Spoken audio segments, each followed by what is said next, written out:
এটা বাচ্চারা আপনার গান শুনে পড়েছে, এখন অনেক হিট গান তাদের আপনার মনে তার গুনগুন করে। জেনজিরা কি নতুন কোনো গান পাচ্ছে? রেগুলার গান গাইছি, আমি জানি না এখন জেনজিরা পাচ্ছে কিনা, বাট জেনজিরা আমার গান অনেক শোনে এবং আজকাল শুনছে, কারণ আমার হর শোতে আমি দেখি ওদেরকে। কাফি ভিড়ভাড় অনেক হয়, আর ইয়াং ছেলেমেয়েদের ভিড় বেশি হয়। তো ভালো, আজকে যে গানটা গাইলাম আমি সেই গানটা খুব ভালো গান, একটা দেশভক্তির গান, এবং আমার মনে হয় খুব ভালো লাগবে। এই পিন্টু কুমারের সুরে, কল্যাণী স্বরূপার কথায় আজকে আমি যে গানটা গাইলাম সেটা হচ্ছে দেশভক্তির গান এবং খুব সুন্দর গান, তিরঙ্গার ওপরে গান। আপনাদের খুব পছন্দ হবে। আপনারা সকলেই জানেন যে পিন্টু কুমার শিল্পীর পাশে শিল্পীর সাথে, আর নতুনদের নিয়ে কাজ করতে আমি বেশি ভালোবাসি। তো আজকে যিনি আমার কাছে এসেছেন, বিহার থেকে এসছেন ম্যাম কল্যাণী স্বরূপা। আজকে উনি এত সুন্দর একটি গান লিখেছেন। সবচেয়ে বড় জিনিস হচ্ছে ম্যাম, ওনার প্রচুর কবিতা, ওনার গান লেখা আছে। আন্দাজ জিন্দেগি কে, এই যে বইটা আপনারা দেখতে পাচ্ছেন, এই বইটার থেকে আমি একটা গান নিয়েছি, যেই গানটাতে সুর করে খুব সুন্দর করে সাজিয়েছি, মিউজিক করেছি, করে আজকে সেই গানটা রেকর্ড করলাম। এখন আমি বর্তমানে স্টুডিও ওয়ার্ল্ডে রয়েছি।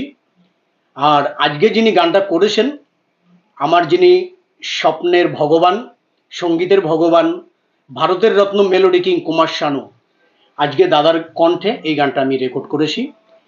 ম্যামের কথা, কল্যাণী স্বরূপা ম্যাম আমার পাশেই বসে রয়েছেন। আর এটার সাথে যারা কোরাস গাইছেন, খুব সুন্দর করে গানটাকে আমি সাজিয়েছি। উনি তো লিখেছেন, ফাটাফাটি একটা গান লিখেছেন, দেশের জন্য লিখেছেন। আর উনি দেশকে নিয়ে ভীষণ চিন্তা করেন, যার জন্য এত সুন্দর একটি গান লিখেছেন। এবং এরকম বই ওনার অনেক লেখা রয়েছে, তার থেকে আমি একটা এই গানটা বেছে আমি গানটা রেডি করেছি। তো আজকে যারা কোরাস গাইছেন সবাই আমার পেছনে রয়েছেন। অভিজিৎ মাঝি আছে, অমিত কুমার আছে, বিপসা রয়েছে, আপনারা সবাই চেনেন যাকে, এক কথায় যারা সবার মুখে মুখে রয়েছেন, শর্মিষ্ঠা চক্রবর্তী বিশ্বাস, ঠিক আছে, উনিও আমার সাথে রয়েছেন। আজকে আমরা সবাই মিলে খুব সুন্দরভাবে কাজটা করছি। তো আশা করি আপনাদের সকলের ভালো লাগবে এই কাজটা। বিশেষ করে এটা একটা হিন্দি গান এবং দেশের ওপরে দেশভক্তি গান। আর গানটা করে আমি ভীষণ আনন্দ পেয়েছি। আর দাদাও বললেন, খুব খুশি হয়েছেন দাদা গানটা করে।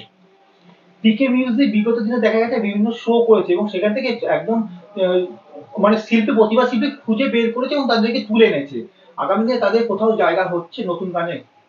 একদম, ওটা তো আমার ছোট থেকেই একটা স্বপ্ন ছিল সঙ্গীতের মধ্যে, যে আমি যেইভাবে বড় হয়েছি, অনেকে অনেকে অর্থের জন্য গান গাইতে পারে না, তো ওটাতে আমি খুবভাবে দেখি যারা করতে পারছে না, যার জন্য আমি অডিশন রাখি।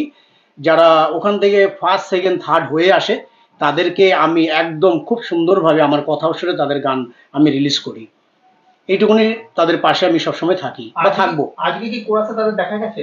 আজকে না, আজকে তাদের কোরাসে দেখা যায়নি, কিন্তু কোরাসে যাদেরকে দেখতে পাচ্ছেন একদম নতুনদের তুলে নিয়ে এসছি।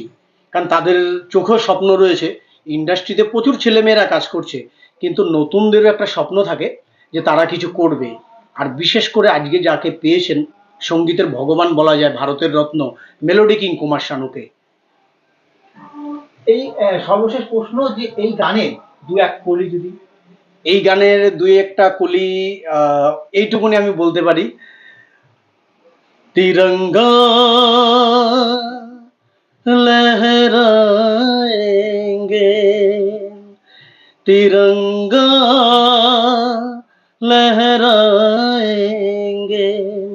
तिरंगा लहराएंगे, तिरंगा लहराएंगे, तिरंगा लहराएंगे, तिरंगा लहराएंगे, अपना तिरंगा लहराएंगे।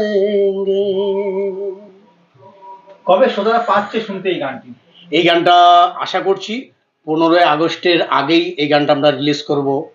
হ্যাঁ, যেহেতু দেশের ওপরে গানটা হচ্ছে, তো খুব তাড়াতাড়ি রিলিজ করব গানটা। এটা কোথায় দেখা যাবে? এটাতে আপনারা সোশ্যাল মিডিয়াতে পাবেন, অ্যান্ড পিকে মিউজিকের থেকেও রিলিজ হবে গানটা। Pintu Kumar music director.